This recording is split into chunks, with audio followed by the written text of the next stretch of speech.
কোথায় প্রথম শুরু হয়েছিল?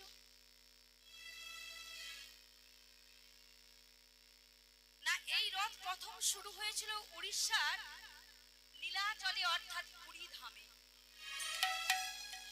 আর সেখানে কি হয় না, সেখানে তিনটি রথ হয়। এই তিনটি রথের মধ্যে প্রথম রথে আসেন কে? না, প্রথম রথে আসেন বলভদ্র। আর দ্বিতীয় রথে আসেন কে?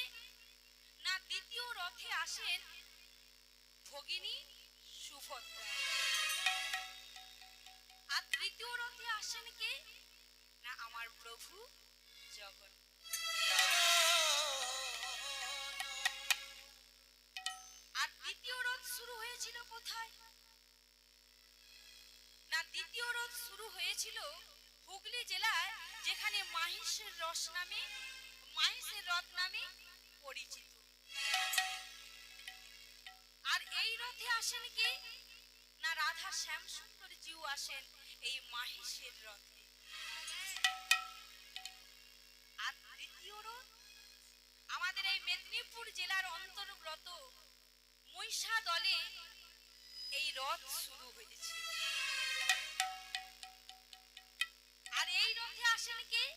না, রাধা গোবিন্দজিও আসেন। এই হলো বাবা মূলত তিনটে রথ। আর এখন বিভিন্ন জায়গায় বিভিন্ন রথ প্রচলিত হয়েছে। আর পুরী ধামে যে রথ প্রচলিত করেছিলেন, কে করেছিলেন? না, রাজা ইন্দ্রদ্যুম্ন। কিন্তু বলুন তো আমার ভক্তিমতী মায়েরা ও বাবারা, এই যে আমরা সবাই রথ দেখতে আসি, এই রথ দেখতে আসার কারণটা কি? আমরা সবাই রথ দেখতে কেন আসি? বিভিন্ন ধরনের জিনিসপত্র কেনাকাটা করার জন্য। কিন্তু না বাবা, রথ দেখতে আসার উদ্দেশ্যটা কিন্তু তাই না। কি না, রথ দেখতে এলে কি করতে হয়? না, রথের রজ্জু ধরে টানতে হয়।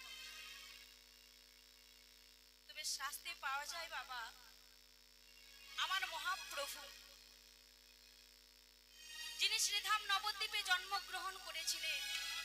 যখন এই রথ টানা হয়, শ্রীধাম নবদ্বীপ থেকে যতক্ষণ না এই পট্ট রজ্জু অর্থাৎ পাটের দড়ি ওই পুরী ধামে না যায়, ততক্ষণ পর্যন্ত কিন্তু পুরী ধামে রথ টানা হয় না।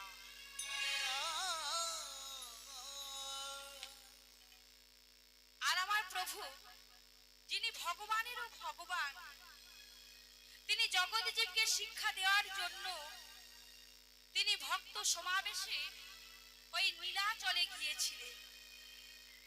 কেন